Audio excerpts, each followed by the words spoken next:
Welcome to 99 TV. నేను బ్రహ్మనాయుడు. భారత్ పాకిస్తాన్ మధ్య యుద్ధ వాతావరణం ఏర్పడిన దగ్గర నుంచి కూడా పాకిస్తాన్లో హిందువుల పరిస్థితి అత్యంత దారుణంగా మారిపోయింది. భారతదేశంలో 140 కోట్ల మంది జనాభా ఉన్నారు. అయితే దాదాపుగా 20 కోట్ల మంది ముస్లింలు ఉన్నారు. అయినప్పటికీ కూడా ఇక్కడ భారతదేశంలో ఉన్నటువంటి ముస్లింలని ఎవ్వరు ఇబ్బంది పెట్టే పరిస్థితి ఉండదు. హిందువులు కూడా ఇక్కడ ముస్లింలని అసలు ఇబ్బంది పెట్టే పరిస్థితి ఉండదు.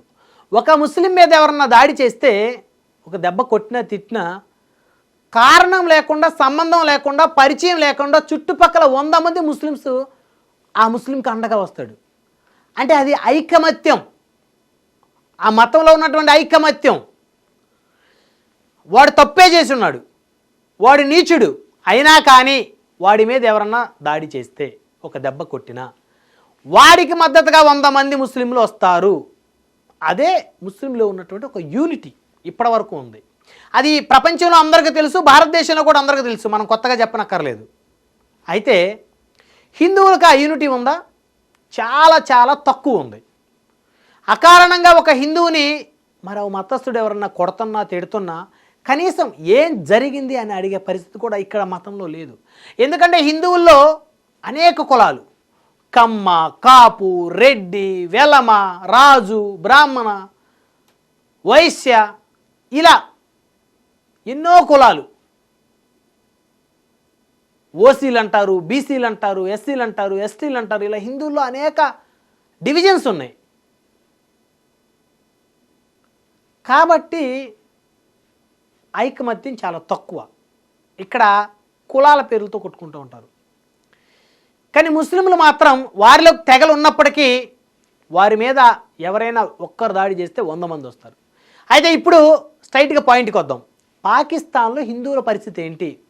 అయితే ఎవరైనా ఆలోచించారా, ఆలోచిస్తున్నారా? అత్యంత దారుణంగా ఉంది ఈరోజు పాకిస్తాన్లో హిందువుల పరిస్థితి. చాలా బాధాకరమైనటువంటి సంఘటన ఇది. దాదాపుగా 25 కోట్ల జనాభా పాకిస్తాన్లో ఉన్నారు. పాకిస్తాన్ ఇస్లామిక్ దేశంగా ప్రకటించుకుంది. భారత్ నుంచి విడిపోయిన తర్వాత ఇస్లామిక్ దేశం అయిపోయింది పాకిస్తాన్.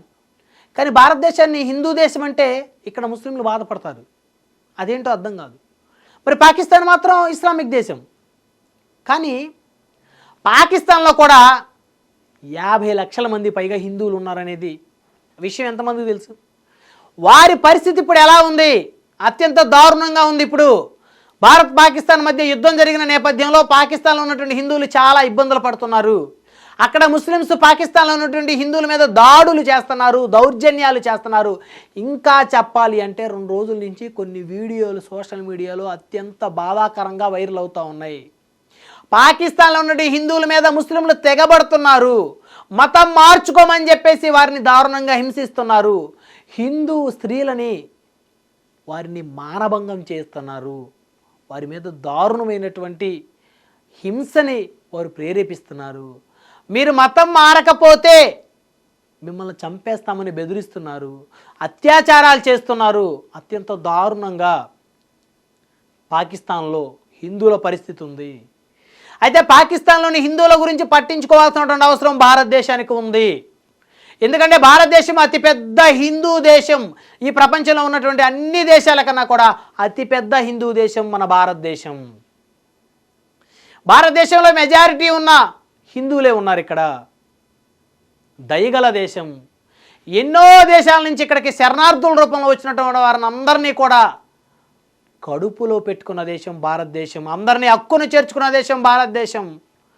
ఆకలితో కొట్టుమిట్లాడిన వారికి అన్నం పెట్టిన దేశం భారతదేశం.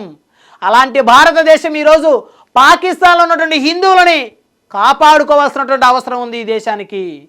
ఎందుకంటే పాకిస్తాన్లో ఉన్న హిందువుల మీద అత్యంత దారుణమైనటువంటి దారుణాలు జరుగుతున్నాయి, దాడులు జరుగుతున్నాయి. వారిని హత్యలు చేస్తున్నారు, అత్యాచారాలు చేస్తున్నారు. ఆడవాళ్ళని మతం మారమని హింస పెడతా ఉన్నారు. ఆ వీడియోలు సోషల్ మీడియాలో చెక్కేలు కొడతా ఉన్నాయి. భారతదేశంలో ప్రతి హిందూ కన్నీటితోటి బాధపడతా ఉన్నాడు.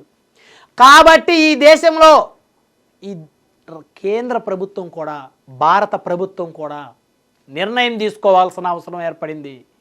పాకిస్తాన్లో ఉన్న హిందువులు ఎవరైనా సరే భారతదేశం రండి, శరణార్థులుగా ఈ దేశంలోకి రండి.